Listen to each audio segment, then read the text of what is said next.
কবর পথে কর লাগিয়া কান্দ মানুষ, কর লাগিয়া কান্দ মানুষ, কর লাগিয়া হাসো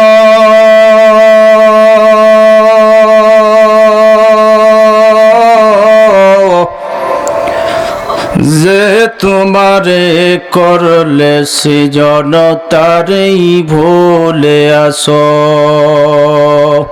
জোরে বলেন ঠিক কিনা? কর লাগিয়া কান্দ মানুষ, কর লাগিয়া হাসো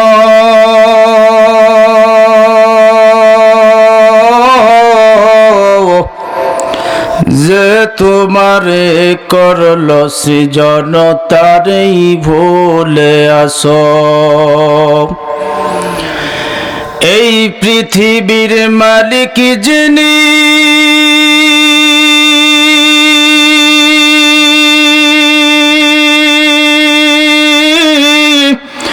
জপ তারে নিশিদিনী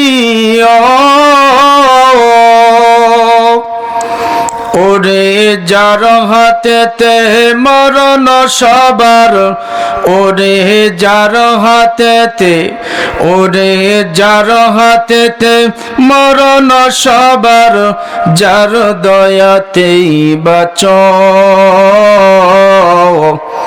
কর লাগিয়া কান্দ মানুষ,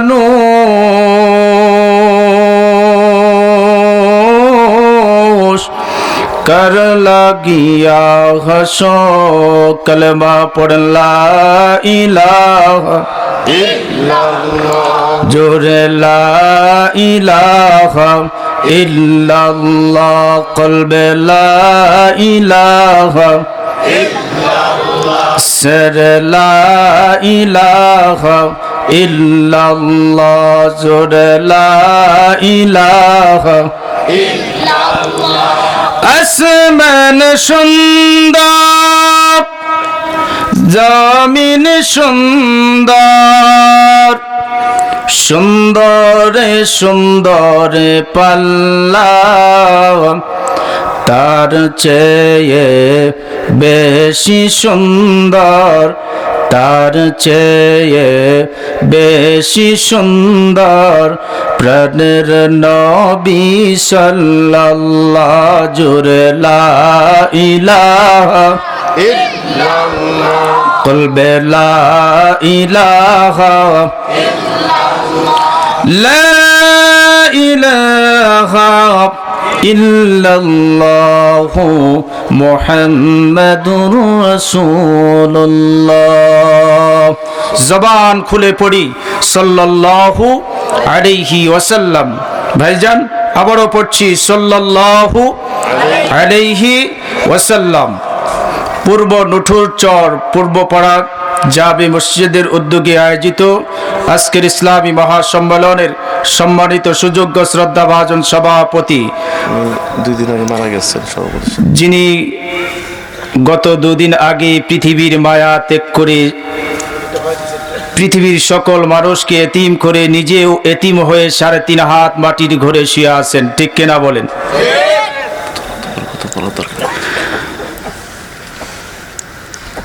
হযরতে উলামায়ে কেরাম, সম্মুখপানে উপবিষ্ট দিনদার ইমানদার আবিদ আশিক ভাইরা, পর্দার আড়ালে অবস্থানরত সতী ও সাধবী মা ও বোনেরা, আসুন সকলেই সে মহান রব্বে কারীমের শুকর আদায় করি যে আল্লাহ পাক বাদশাহ থেকে শুরু করে এ পর্যন্ত কোরআনের কথাগুলি শোনার এবং বসার তৌফিক এনায়েত করেছেন।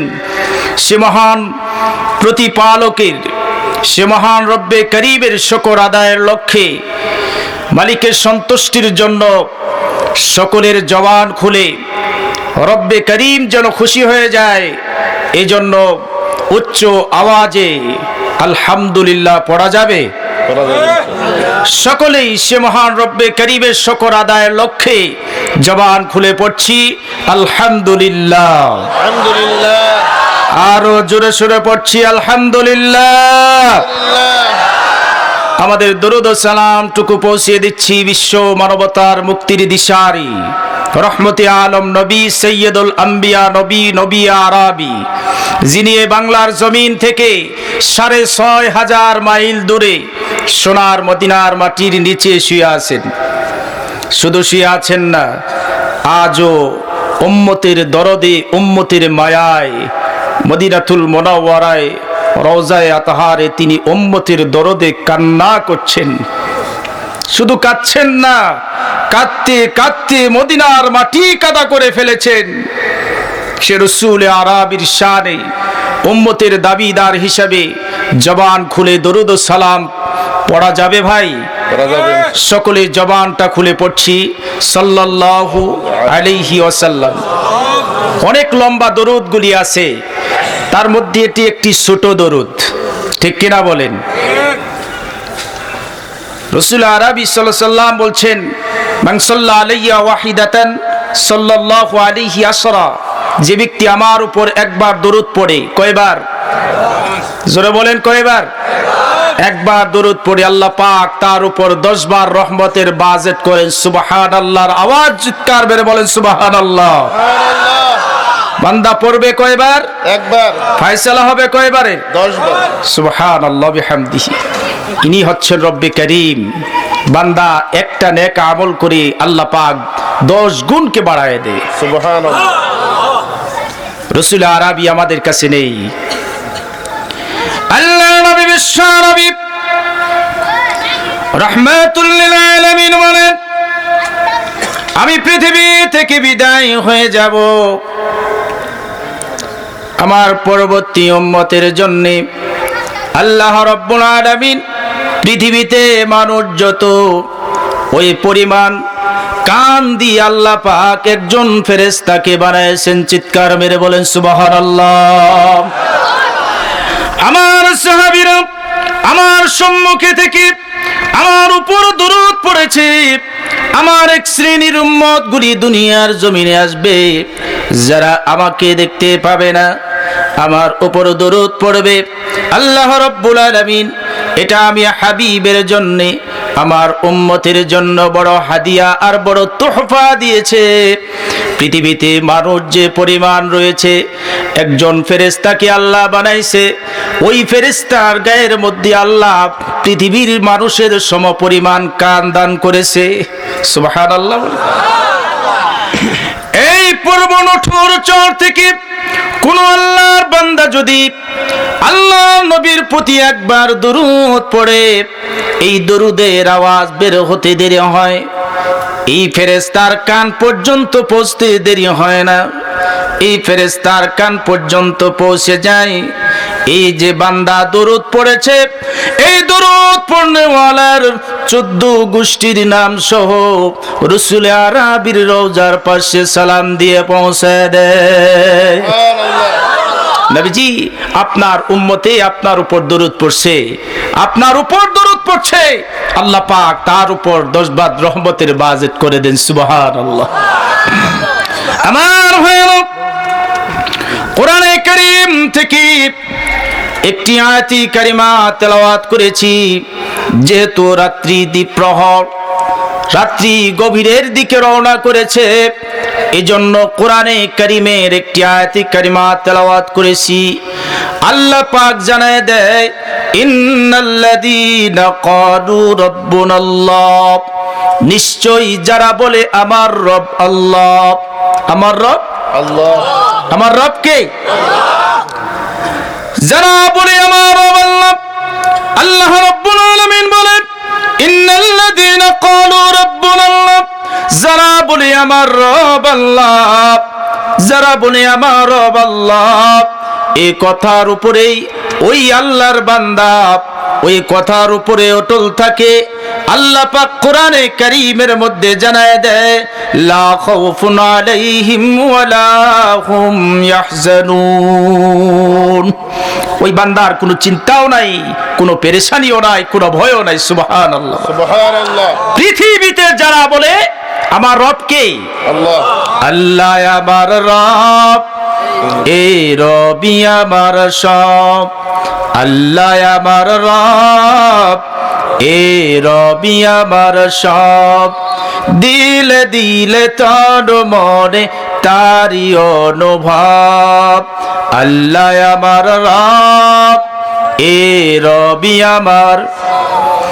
আল্লাহ রাব্বুল আলামিন বলেন, যারা বলবে আমার রব আল্লাহ, এই কথাটা অন্তর দিয়া জবান দিয়া যে বান্দাটা বলবে আমার রব আল্লাহ, অন্তরে এই কথা স্থান করে নিবে, এই কথার উপরে অটল থাকবে, হাকামুল হাকিবিন আল্লাহ ওই বান্দাকে জানায় দেয়, তুমি যেহেতু দুনিয়া জিন্দেগিতে আমাকে রব বলে মানছো, যেখানেই তুমি যাও সেখানেই তুমি আমাকে তালাশ করো, যেখানেই তুমি যাও সেখানেই তুমি আমাকে বলো আমার রব আল্লাহ, ইন্নী আব্দুল্লাহ, আমি আল্লাহর বান্দা, তুমি আমার মাওলা, লা ইলাহা ইল্লাল্লাহ, আল্লাহ ছাড়া আমার কোনো ইলাহ নাই, কোনো ইলাহ নাই। এই জন্য আল্লাহ পাক বলেন, দুনিয়া জিন্দেগিতে যেমনি করে তুমি আমাকে আল্লাহ বলে স্বীকার করেছো, আমি আল্লাহ রব্বুল আলামিন তোমারে সুসংবাদ জানায় দিলাম, তোমার কোনো ভয় নাই, তোমার কোনো চিন্তাও নাই, সুবহানাল্লাহ। তোমার কোনো ভয় নাই, তোমার কোনো চিন্তাও নাই। আমরা তো দুনিয়া জিন্দেগিতে মসজিদের মধ্যে যাওয়ার পরেও মসজিদের সময়টুকু আমাদের গীবতের মধ্যে চলে যায়। ঠিক। আমরা কোন জায়গায় আল্লাহকে তালাশ করি?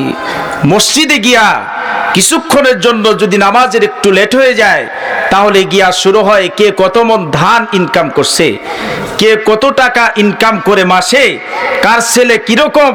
এই তো মসজিদের মধ্যে সওয়াবের জায়গা, যেখানে বসলে সওয়াব হয়, আমলনামায় নেকি লেখা হয়, সেখানে বসেও আমরা গীবত করে থাকি। গীবত। কোথায় গিয়ে মালিককে তালাশ করব?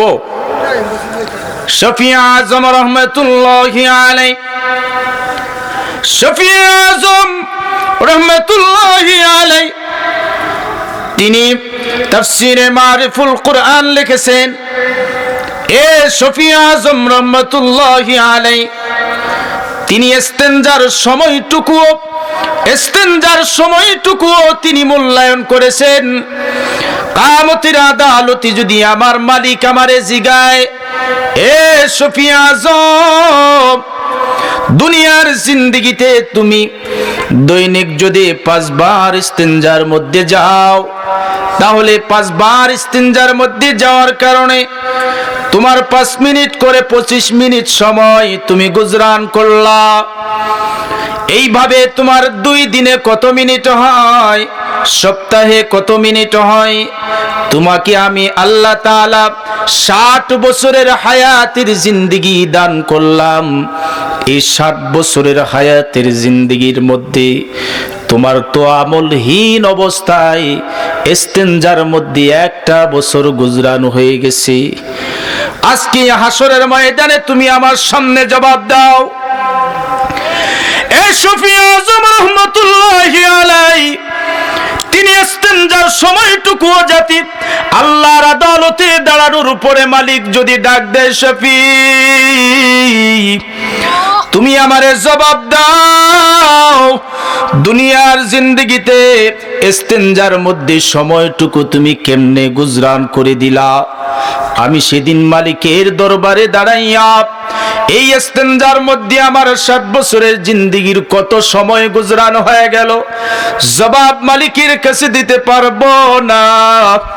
এই জন্য শফি আজম রহমতুল্লাহি আলাইহি তিনি যখন ইস্তেনজার মধ্যে ঢুকতেন, হাজত শেষ হয়ে যেত, তিনি নিজ হাত দিয়া এই ইস্তেনজাটাকে পরিষ্কার তিনি করতেন, ইস্তেনজাকে পরিষ্কার করতেন, যাতে করে আমার পরবর্তী ভাই ইস্তেনজায় আসার পরে কোনো কষ্ট না হয়। ইস্তেনজার মধ্যে যদি খিদমত করে, ইস্তেনজার মধ্যে সময়টুকুও ইস্তেনজার মধ্যে খিদমতের কারণে ইবাদতের মধ্যে গণ্য হয়। শফি আজম রহমতুল্লাহি আলাইহি বলেন, আমার রব তো আল্লাহ।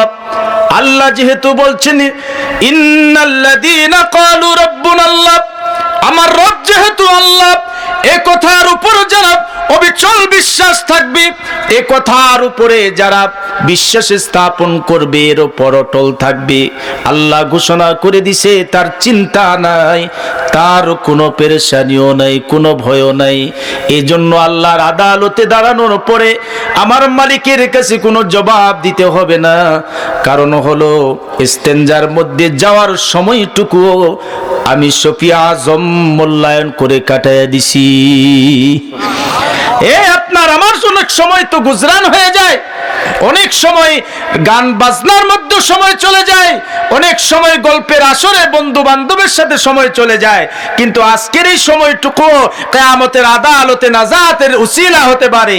দুনিয়ার জিন্দেগিতে যদি কোনো আশিক যদি বলে আমার রব আল্লাহ, আল্লাহ পাক জানায় দেয়, তুমি যেহেতু বললা আমার রব আল্লাহ, আমি ছাড়া কোনো মাবুদ নাই, আমি আল্লাহ পাক। আল্লাহর নবী বলে ওই বান্দার জবান থেকে উচ্চারণ হওয়ার সাথে সাথে, অন্তরে তামান্না হওয়ার সাথে সাথে মালিকের রহমতের দরওয়াজা ওই ইস্তেকামতওয়ালা লোকের জন্য বাজেট হয়ে যায়। আমি শুধু তাওয়াক্কুল করব মালিকের উপর। তাওয়াক্কুল করব কার উপর? মালিকের উপর। আল্লাহর উপর তাওয়াক্কুল করব। আমার দুঃখ আসুক, মুসিবত আসুক, আমার আপদ আসুক না কেন, সর্ব অবস্থার মধ্যে আমি আল্লাহকে আল্লাহ বলে জানবো। ইয়ামানের জঙ্গলে সুলতান বিন আদিল নামে এক আল্লাহওয়ালা, সুলতান বিন আদিল নামে এক কাঠুরিয়া মারা গেল। এই কাঠুরিয়া তার দুইটা সন্তানকে নিয়ে অনেক দিন ধরে এই জঙ্গলের মধ্যে গাছগুলি কেটে কেটে, শুকনো লাকড়িগুলি কেটে কেটে বিকাল বেলায় বাজারে বিক্রি করতে নিয়ে যায়। কাঠুরিয়া তার দুইটা সন্তান আর স্ত্রী নিয়ে এই জঙ্গলায় বসবাস করে। পৃথিবীর জমিনে যাদের দিল, যাদের মন, যাদের অন্তর, যাদের কলব, যাদের আত্মা কি আল্লাহর জন্য সুপুর্দ করে দিছে, তারা তো নিজের বালাখানা, নিজের শাহী মহলকে ত্যাগ করে জঙ্গলায় গিয়া বসবাস শুরু করে দিছে। এই আল্লাহর বান্দা সুলতান বিন আদিল মালিকের সাথে বড় জোশ আর মহব্বত। এই মহব্বত নিয়ে স্ত্রীর সাথে সংসার চলতেছে। এইভাবে চলতে চলতে হঠাৎ করে সুলতান বিন আদিল স্ত্রীর কাছে গিয়া ডাক দিয়ে বলতেছে, স্ত্রী, তোমার সাথে অনেক দিন ধরে ঘর সংসার করলাম, প্রাণের বিবি, তোমার সাথে সংসার চলাকালে আমি এত অভাবের সংসারগুলি চলতে লাগলো। তোমার জীবনের শুরু থেকে পর্যন্ত আমার মন সাক্ষ্য দেয়, আমি কোনোদিন দুইটা জামা তোমার একসাথে বানায় দিতে পারি নাই, কোনোদিন দুইটা সাবান একসাথে এনে দিতে পারি নাই। বিবি, তোমার সাথে সংসার চলতে গিয়ে হাসি মাখা সংসার, স্বামী স্ত্রীর মধ্যে মহব্বতের কোনো কমতি পড়ে নাই। আমি অভাবের সংসার চলতে গিয়া তুমি আমাকে অনেক সহযোগিতা করেছো। প্রাণের বিবিরে, আজকে তোমার সাথে আমার একটা কথা, আমার একটা আরজি তোমারে বলে যেতে চাই। সেটা হলো, দুনিয়ার এই জিন্দেগিটাতে আমার দুনিয়াটা অন্ধকার অন্ধকার মনে হয়। বিবি, আমি মনে হয় দুনিয়া থেকে বিদায় হয়ে যাব, এই দুনিয়াতে আর আমার থাকা হবে না। বিবি, তোমার সাথে সংসার চলাকালে যদি আমি কোনো অপরাধ করে থাকি, আল্লাহর হস্তে তুমি আমারে মাফ করে দিবা। বিবি ডাক দিয়ে বলতেছে, স্বামী গো, আপনার সাথে সংসার চলতে গিয়া আপনার কাছে এত মজা, এত আনন্দ, এত বিনোদন আপনার সংসারের স্বামী হিসাবে পেয়েছি, আপনি স্বামীর কাছ থেকে আমি পেয়েছি। আমি অনেকবার তাকায়া দেখেছি, আসমানের নিচে জমিনের উপরে আমার মতো জান্নাতি সংসার আর কোথাও খুঁজে পাওয়া যাবে না। আল্লাহর নবী ডাক দিয়া বলেন, স্ত্রী আর স্বামী, স্বামী তার স্ত্রীকে বিশ্বাস করে, স্ত্রী তার স্বামীকে বিশ্বাস করে। এইভাবে জীবন চলতে চলতে স্বামী যদি দুনিয়া থেকে বিদায় হয়ে যায়, স্ত্রী যদি মাওলার দরবারে হাত তুলিয়া দোয়া করে, আল্লাহ আমার স্বামী আমার কাছে বড় ভালো ছিল, আল্লাহ তুমি আমার স্বামীর প্রতি সদয় হয়ে যাও। আরশের মালিকের দরবারে এমনি করে দোয়া করে আল্লাহর নবী ডাক দিয়া বলে, ওই স্বামী জান্নাতে যাওয়ার জন্য পৃথিবীর জমিনে এই স্ত্রীর মোনাজাতই যথেষ্ট। পৃথিবীতে তোমাকে কেউ না চিনুক, তোমার স্ত্রী তোমাকে ভালো করে চিনে তুমি কোন জাতের স্ত্রী স্বামী। আল্লাহর নবী বলেন, স্ত্রী যদি দুনিয়া থেকে বিদায় হয়ে যায়, স্বামী যদি হাত তুলিয়া মালিকের দরবারে হাত তুলিয়া দোয়া করে, আল্লাহ আমার প্রাণের বিবি আমার কাছে বড় ভালো ছিল, রব্বে কারিম তুমি আমার স্ত্রীর প্রতি তুমি সদয় হয়ে যাও। আল্লাহর নবী বলে, ওই স্ত্রী জান্নাতি হওয়ার জন্যে দুনিয়ার জমিনের স্বামীর মোনাজাতি যথেষ্ট। দুনিয়াতে স্বামী আর স্ত্রীর যে সংসার, মিল আর মহব্বতের এর চেয়ে জান্নাতি পরিবেশ আর কোথাও হতে পারে না। স্বামী তার স্ত্রীর প্রতি প্রেম আর ভালোবাসা, অভাব থাকলে কি হবে? অভাব তো বড় কিছু নয়, যেহেতু স্বামীর নাই, স্বামীর জন্য এমনি করিয়া স্বামীর সম্পদ নাই, স্বামী যদি এনে দেয় তার উপর সন্তুষ্ট, যদি না আনে তাও সন্তুষ্ট, সবরে জামিল এখতিয়ার করে সংসার চলতেছে। হঠাৎ করে স্বামীর কাছ থেকে এমন সংবাদ শোনার পরে বিবি হাউমাউ করে কান্না শুরু করে দিছে। এত কান্না, এত কান্না, হাউমাউ করে কান্না শুরু করছে। এই সময়ে এই সুলতান বিন আদিল ডাক দিয়ে বলছে, প্রাণের বিবি তুমি এমন করে কান্না করছো কেন? স্ত্রী ডাক দিয়ে বলতেছে, স্বামী গো, আপনি দুনিয়া থেকে বিদায় হয়ে যাওয়ার জন্য এমন এক কথা বললেন, দুনিয়াটা আপনার কাছে অন্ধকার মনে হয়।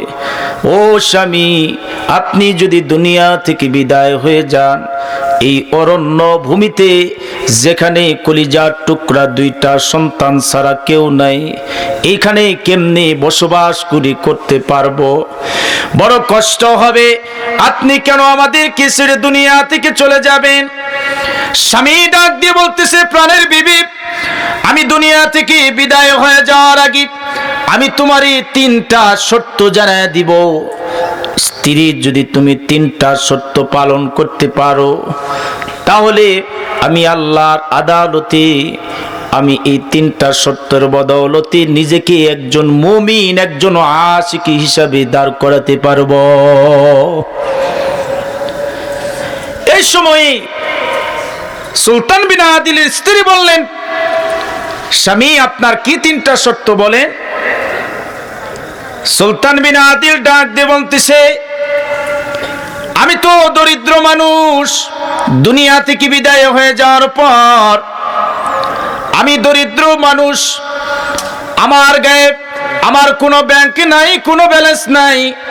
আমি যা টাকা ইনকাম করেছি তোমাদের জন্য চাল ডালের ব্যবস্থা করেছি, আমি এখান থেকে বের হইয়া আমার এই অর্থটুকুন কি আল্লাহর রাস্তায় কুরবানি করে দিয়েছি, দান করে দিয়েছি। যতটুকুন আছে এটা দিয়া তোমার সংসার চালাইছি, কোনোদিন আমি নিজের জন্য একটা টাকাও রিজার্ভ করি নাই। বিবিরে, আমি দুনিয়া থেকে বিদায় হয়ে যাব, তবে আমার এক নাম্বার ওসিয়ত হলো, তুমি আমার গায়ের মধ্যে যে পাঞ্জাবিটা আছে এই পাঞ্জাবি দিয়া তুমি আমার কাফনের ব্যবস্থা করবা, আর বাকিটুকু তুমি কলা পাতা লতা পাতা দিয়া ঢেকে দিবা। প্রথম সত্য স্ত্রীর কাছ থেকে শোনার পর ডাক দিয়ে বলতেছে, স্বামী আপনার গায়ের পাঞ্জাবি দিয়া কেন? আমার গায়ে তো 11 হাত লম্বা শাড়ি আছে, এই শাড়ি দিয়ে আপনার কাফনের ব্যবস্থা করব। সুবহানাল্লাহ, জোরে বলেন। আমার গায়ে এই কাপড় দিয়া আপনার কাফনের ব্যবস্থা আমি করে দেব। সুলতান বিন আদিল ডাক দিয়ে বলতেছে, তোমার গায়ের এই কাপড় দিয়ে আমার কাফনের ব্যবস্থা করবা না, আমার পাঞ্জাবি দিয়া বাকিটা ললকপতা পাতা দিয়া ঢাইকা দিবা। দ্বিতীয় নাম্বার শর্ত, আমি এই অরণ্যে বসবাস করি, আমি যদি মরে যাই আমার দুইটা সন্তানকে পার করে তুমি পাঠায় দিবা ইমাম সাহেবকে ডেকে আনতে। যদি ইমাম সাহেবদেরকে ডেকে আনার জন্য সন্তান দুইটা পাঠায় দিবা। এটা হলো দ্বিতীয় নাম্বার ওসিয়ত। তৃতীয় নাম্বার ওসিয়ত হলো, আমি ইমাম সাহেব যদি আমার জানাজা নামাজ পড়াতে না আসে তাহলে আমার লাশটা নিয়া উঁচু পাহাড়ের উপর দাঁড়ায়া মালিকের দরবারে দোয়া করবা, আরশের মালিক কুদরত থেকে আমার জানাজার ব্যবস্থা করে দিবে। স্বামী স্ত্রী হঠাৎ করে বিছানায় ঘুমায় পড়েছে। যে আল্লাহর বান্দা প্রতিদিন তাহাজ্জুদের নামাজ পড়ার জন্য উঠে যায়, এই আল্লাহর বান্দার সেদিনের মতো আর কোনো খবর নাই। কোথায় চলে গেছে? মালিকের দরবারে চলে গেছি। এই চিন্তা করতে করতে এমনি করিয়া স্ত্রী জাগ্রত হয়ে গেল। স্বামীকে আঘাত করতেছে, জাগ্রত করাইতেছে। জাগ্রত করানোর কারণে এমনি করিয়া জাগ্রত করানোর পর স্বামী যখন লড়তেছে না, স্ত্রী বুঝতে পেরেছেন স্বামী যেহেতু আমাকে বলেছে, এই স্ত্রী বলে যাওয়ার কারণ স্ত্রী মনে করতেছেন যেহেতু আমার স্বামী বলেছে আমি দুনিয়া থেকে বিদায় হয়ে যাব, আজকে মনে হয় আমার স্বামী পরপারে চলে গেছেন।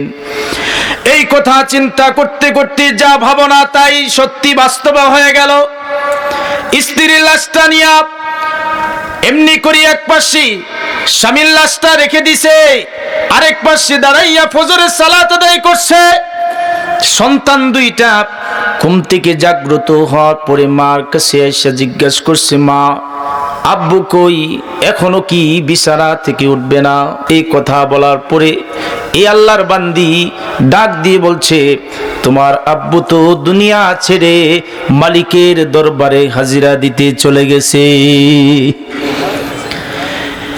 এই সন্তান দুইটা পিতার ইন্তেকালের সংবাদ শোনার সাথে সাথে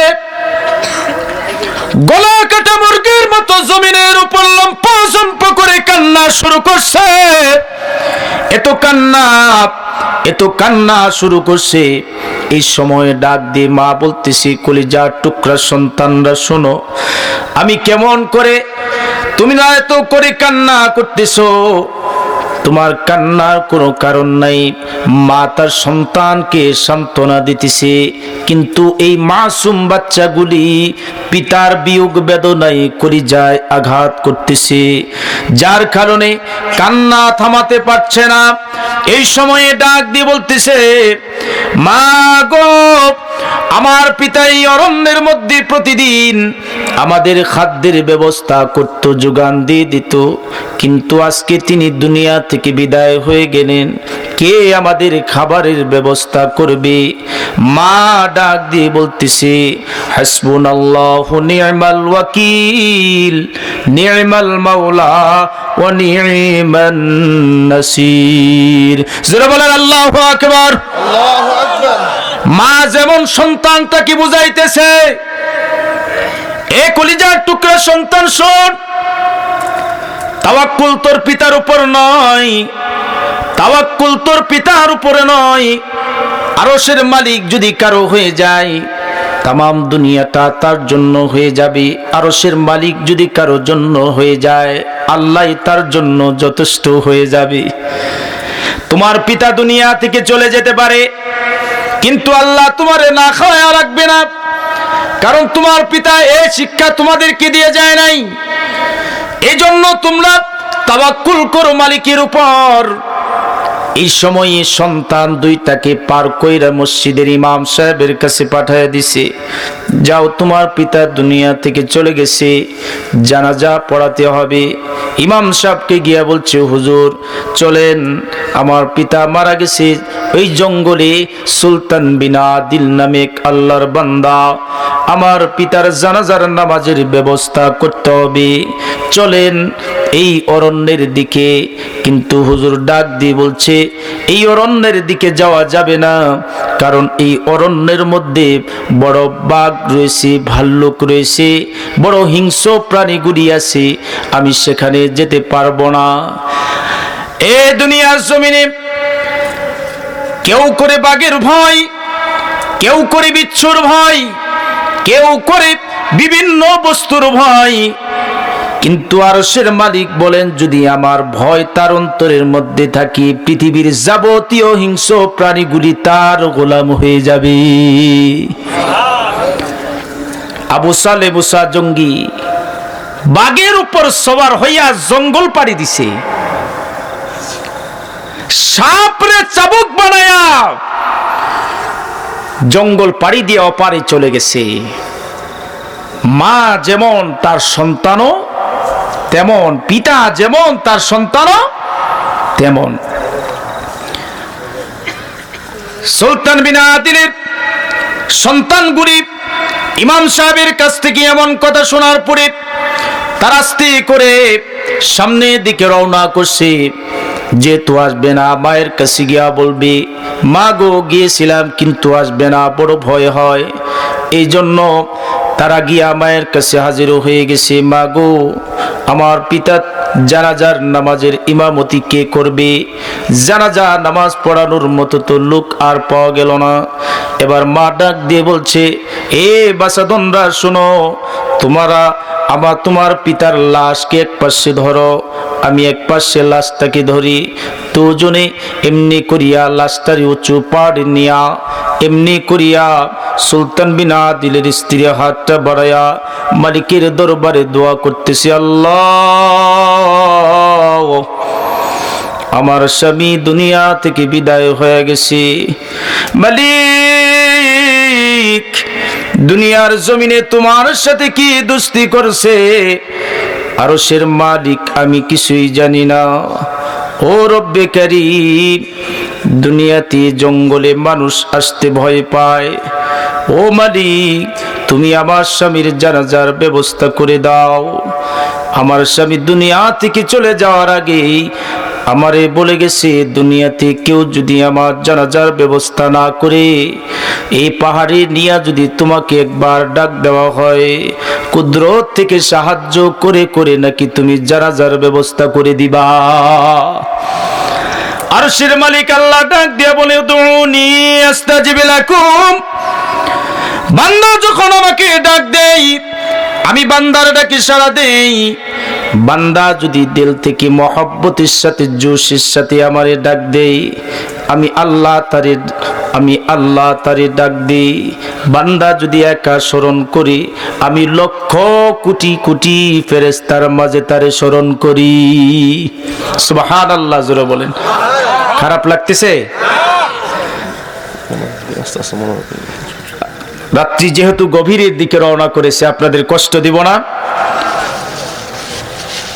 লা ইলাহা ইল্লাল্লাহ, জোরে লা ইলাহা ইল্লাল্লাহ, কলবে লা ইলাহা ইল্লাল্লাহ, সিরে লা ইলাহা ইল্লাল্লাহ, বিল্লাল খেলে প্রেমের খেলা, উমাইয়া দিল কত জ্বালা, উমাইয়া বলে বিল্লাল রে ছেড়ে দে নবীজির কালিমাও, বিল্লাল বলে মরে যাব, বিল্লাল বলে মরে যাব, তবুও সর্বনা এক আল্লাহ, জোরে লা ইলাহা ইল্লাল্লাহ, কলবে লা ইলাহা লা ইলাহা ইল্লাল্লাহু মুহাম্মাদুর রাসূলুল্লাহ। সকলে জবান খুলে পড়ি সাল্লাল্লাহু আলাইহি ওয়াসাল্লাম। এ আল্লাহর বান্দে, মালিকের দরবারে হাত তুলিয়া মুনাজাত করতে দেরি হয়েছে।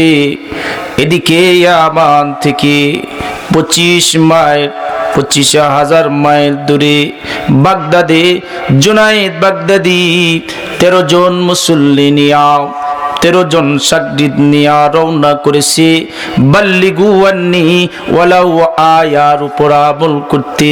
তোমার কাছে যদি একটি দিনের কথাও হয়, একটি বাণীও হয়, তা উপরের কাছে পৌঁছে দাও। হেদায়েতের কথা মানুষের কাছে বলে দাও।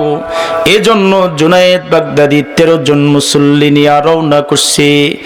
আল্লাহ রাব্বুল আলামিন একজন ফেরেশতাকে মানুষের রূপ ধারণ করাইয়া এ জুনায়েদ বাগদাদির কাছে পাঠিয়ে দিছে।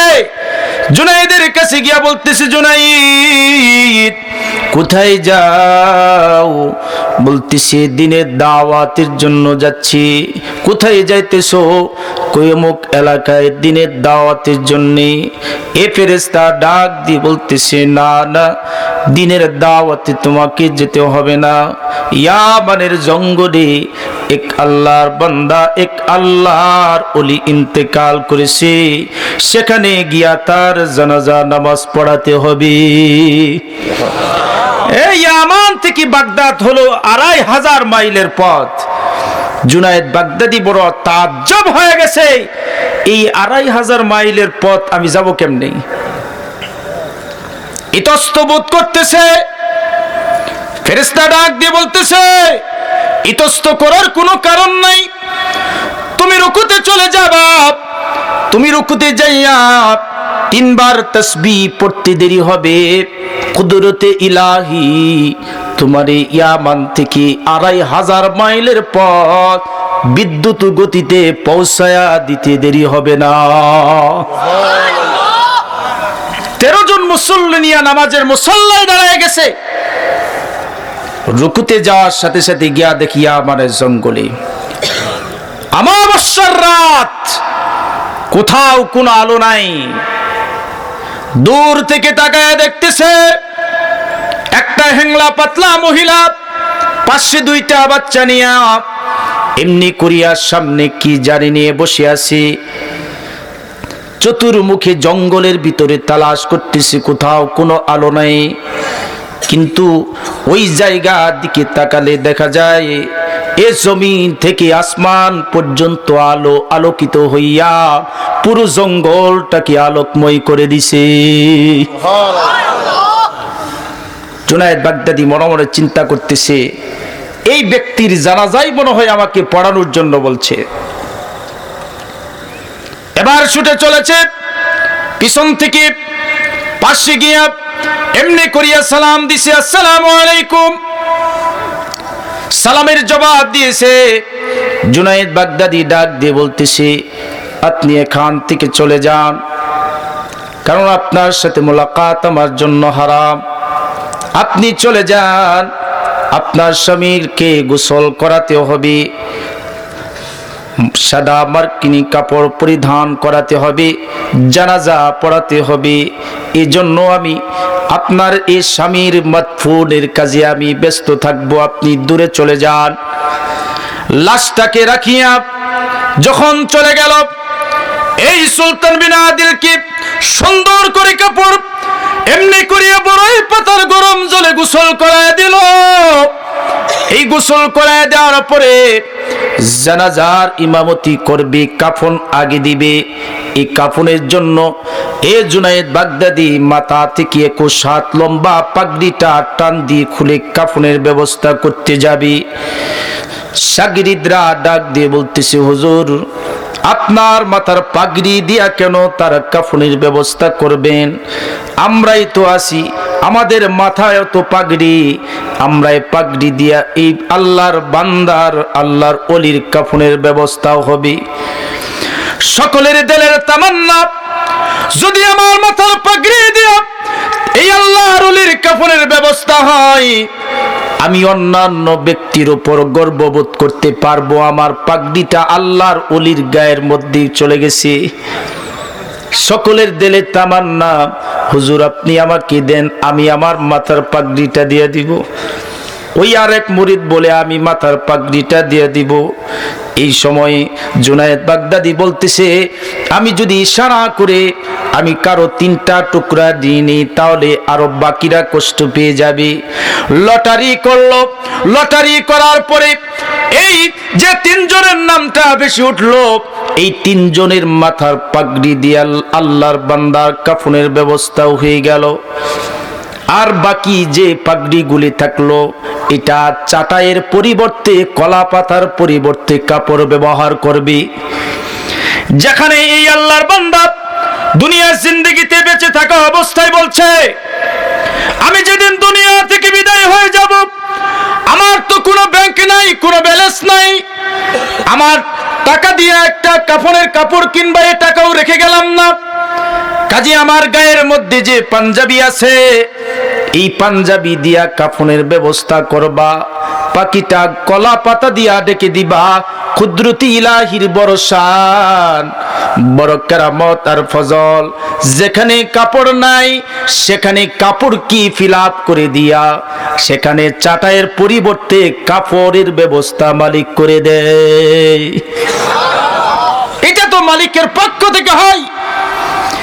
এই জন্যই আল্লাহর বান্দা এমনি করিয়া তার জানাজা নামাজের এমনি করিয়া তার 3টা টুকরা কাপড় দিয়া দিল।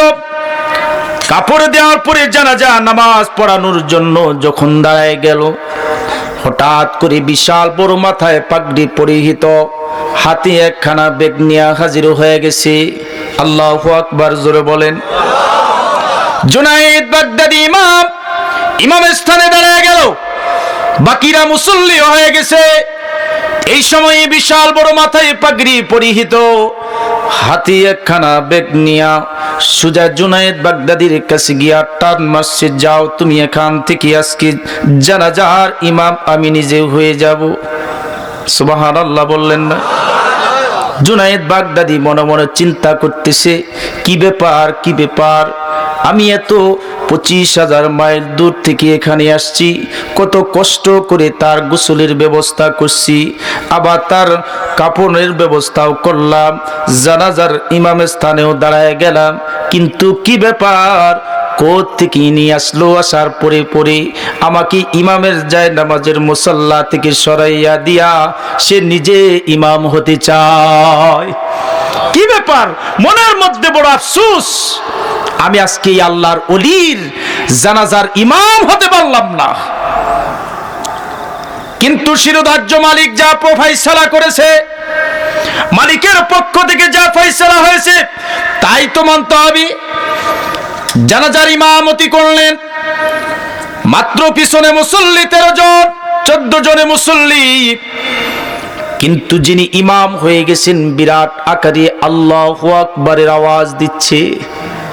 মুসল্লি কম, তাকবীর ছোট ছোট আকারে দিলেই হয়, কিন্তু মুসল্লি পিছনে কম থাকার পরও এই আল্লাহর বান্দা এমনি করিয়া সামনে থেকে এত জোরে জোরে আওয়াজ করতেছে, মনে হয় পিছনে কোনো মুকাব্বিরের প্রয়োজন নাই। এত মুসল্লি দাঁড়ায় গেছে, এটা মনে মনে ভাবতেছে জুনায়েদ বাগদাদি, মনে করে এত বড় বড় তাকবীর দেওয়ার কারণটা কি? এইভাবে তাকবীরের মাধ্যমে নামাজ শেষ হয়ে গেল। নামাজ শেষ হয়ে যাওয়ার পর এবার আল্লাহর বান্দা কি এমনি করিয়া 3.5 হাত মাটির ঘরে মতফুন করা হলো। তিনি যখন এই 3.5 হাত মাটির ঘরে মতফুন করে চলে যাচ্ছেন, পিছন থেকে টান দিছে জুনায়েদ বাগদাদি। এবার ডাক দিয়ে বলতেছে, কে আপনি? আপনি আমার পরিচয় না দিয়ে আপনি আমার এখান থেকে চলে যাবেন, কারণটা কি? পরিচয় দিবেন না, মনের মধ্যে বড় কষ্ট থাকবে। ডাক দিয়ে বলতেছে, আপনার পরিচয় দিব। জুনায়েদ, তুমি আমার পরিচয় তুমি কি জানতে চাও? জুনায়েদ বাগদাদি তাজ্জব হয়ে গেছে, কি ব্যাপার, আমার নাম যে জুনায়েদ তাও আপনি জানেন? বলে, হ্যাঁ, যে আল্লাহ তাআলা আমারে এই আল্লাহর বান্দলি, এই আল্লাহর ওলি সুলতান বিন আদিলের জানাজার ইমাম বানায় দিতে পারে, সে আল্লাহ কি আমারে তোমার নামটা জানায় দিতে পারে না? সে আল্লাহ আমারে তোমার নামটা জানায় দিছে। এই সময় ডাক দিয়ে বলতেছে, আপনি যে বড় বড় করে তাকবীর দিলেন কারণটা কি? কলে আমি তাকবীর এজন্য দিয়েছি তুমি দেখেছো তোমার পিছনে মুসল্লি কম, কিন্তু না না, এত মুসল্লি আল্লাহ তাআলা ফেরেশতা কি এই আল্লাহর ওলি জানাজা নামাজি এত অসংখ্য ফেরেশতা কি আল্লাহ তাআলা জমিন থেকে আসমান পর্যন্ত সারিবদ্ধ কাতারবদ্ধ কইরা দিয়া দিছে। যেখানে ছোট তাকবীরের প্রয়োজন নাই সেখানে বড় বড় তাকবীর ব্যবহার করতে হয়। এবার জুনায়েদ বাগদাদী মনে মনে চিন্তা করলেন, জবাবটা তো আমার কাছে বড় খোলাসা হয়ে গেল। আমি তো ভাবতেছিলাম মুসল্লি কম, আওয়াজের তাকবীরের আওয়াজও হবে কম। কিন্তু এবার প্রশ্নটা খোলাসা হয়ে গেল, জবাবে খোলাসা হয়ে গেল। এই জন্য দ্বিতীয়বারে আবার জানতে চাইলেন, আপনার নামটা কি, আমি কি জানতে পারি? এবার যখন বলতেছি আপনার নামটা কি আপনি বলেন, এই সময়ে ডাক দিয়ে বলতেছে, জুনাইদ আমার নাম হলো হযরতে আল্লাহ পাকের নবী নবিউল্লাহ হযরতে খিজির। সুবহানাল্লাহ, যারা বলেন হযরতে খিজির পয়গম্বর জানাজার ইমাম হয়ে গেছে। জুনায়েদ বাগদাদী মনে মনে চিন্তা করতেছে, এত বড় জলিলুল কদর একজন পয়গম্বর যিনি জানাজার ইমামতি হয়ে গেলেন, ইমাম হয়ে গেলেন। পয়গম্বর মুসা, সাইয়্যিদিনা মুসা, হযরত সাইয়্যিদিনা মুসা যাকে বেশি প্রশ্ন করতে পারে নাই, আমি কেমনে প্রশ্ন করব? তিনটার বেশি প্রশ্ন পয়গম্বর মুসা তো করতে পারে নাই। আমার তো প্রশ্ন দুইটা হয়ে গেছে, আরেকটা প্রশ্ন যদি করি তাহলে তো আমার উপর গুসাও হতে পারে, কারণ আমি তো নবী না। একজন নবীও তার সংস্রবে থাকার এর বেশি করতে পারে নাই। এই জন্য ওই কি তিনটা প্রশ্ন যদি ওদিকে যাই রাত্রি অনেক গভীর হয়ে যাবে, এই জন্য ওদিকে যাওয়ার কোনো প্রয়োজন নাই। যাত্রী যেহেতু গভীরের দিকে, আমরা এই আল্লাহর বান্দার জীবনের শেষ বেলা পর্যন্ত তিনি ইন্তেকালের পরে মদফুন হয়ে গেলেন। জুনায়েদ বাগদাদী খিজির পয়গম্বরের কাছ থেকে চলে গেলেন। এবার তার জানতে বড় ইচ্ছা করছে, বিবির কাছে গিয়ে বলতেছে, মাগো আপনার কাছে আমি জানতে চাই, আপনার স্বামী একজন সামান্য কাঠুরিয়া, এই জঙ্গলার মধ্যে বসবাস করছে। এই জঙ্গলায় বসবাস করার কারণে যেখানে ঠিক মতো তার পেটের আহার জোগাইতে পারে নাই, এত কষ্ট করে তার নিজে চলতেছে, যার পরে এমনি করিয়া তোমার স্বামী এতটা দামি কেমনে হয়ে গেল? একটুখানি আপনার স্বামীর একটু জীবন কাহিনী আমারে শোনান। কি কি ইবাদতের কারণে মালিকের কাছে বড় দামি হয়ে গেছে? এবার ডাক দিয়ে বলতেছে, মালিকের কাছে আমার স্বামী এজন্য দামি হয়ে গেছে, আমার স্বামীকে আমি 4টা কাজ বেশি বেশি করতে দেখেছি। কয়টা কাজ? আমার স্বামী 4টা কাজ বেশি বেশি করছে। 1 নাম্বার কাজ আমি দেখেছি, স্বামী আমার জীবনে কোনোদিন কালামুল্লাহর তেলাওয়াত করতে পারে নাই, কোরআনের অক্ষরগুলি চিনে নাই। দরিদ্র ঘরে তার জন্ম, আমার স্বামী কোনোদিন কোরআনের তেলাওয়াত করতে পারে নাই।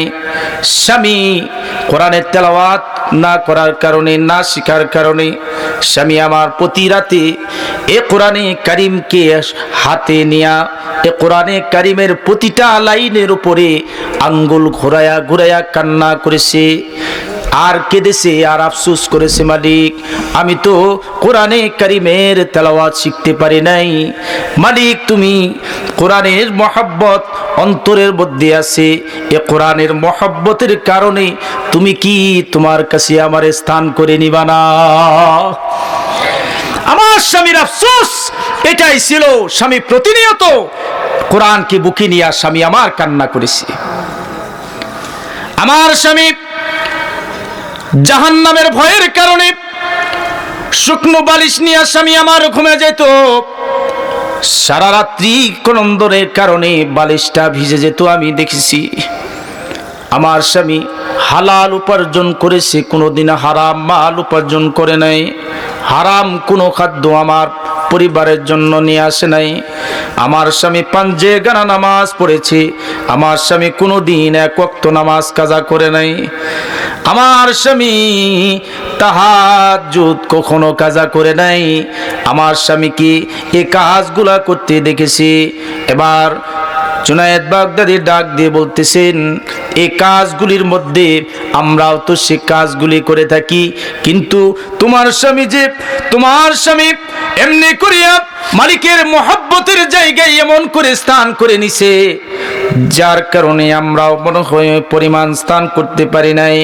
আল্লাহ জানায় দেয়, লা তাকনাতু মির রাহমাতিল্লাহ, আমার রহমত থেকে নৈরাশ হয়ো না, কারণ আমি আল্লাহ রাব্বুল আলামিন যাকে যে অবস্থানে রেখেছি তার উপর শুকর করো।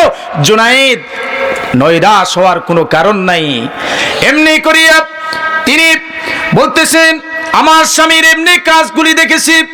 জুনায়েদ বাগদাদি বলতেছে, একটা দরিদ্র মানুষ যে সর্ব অবস্থায় দরিদ্র অবস্থার মধ্যে মুসিবতের মধ্যে যেহেতু বলছি আমার রব আল্লাহ, আমার রব আল্লাহ, এই কথা স্বীকার করেছি, আল্লাহরে ভুলে যায় নাই। একটু মুসিবত আসলে আমরা তো মনে করি যে আল্লাহ বুঝি আমারে ছাড়া আর কাউরে দেখে নাই, আল্লাহর এক চোখ অন্ধ হয়ে গেছে, এরকম বলে থাকি, আল্লাহর সাথে না শুকরি করে থাকি। না না মুমিন, কোনোদিন এই কাজ করা যাবে না, বরং মালিক যাতে সন্তুষ্ট হয়ে যায়। এই কাজগুলি যদি দুনিয়ার জমিনে কোনো মুমিন করে, পাঞ্জেগানা নামাজের ইহতিমাম করে, এ বান্দা যদি হালাল উপার্জন করে তার সংসার চালায়, হারামের কোনো বালাত যাতে করে তার ঘরে না থাকে, এ বান্দা যদি এমনি করিয়া সে যদি কোরআনে কারিমের মহব্বত তার দিলের মধ্যে থাকে, নিজে কোরআনে কারিমের তেলাওয়াত করতে পারে না, কিন্তু কোরআনে তেলাওয়াত করানোর জন্য মাসুম বাচ্চাগুলিকে মাদারিসে কওমিয়ায় পাঠায় দেয়, দরসে খানায় পাঠায় দেয়।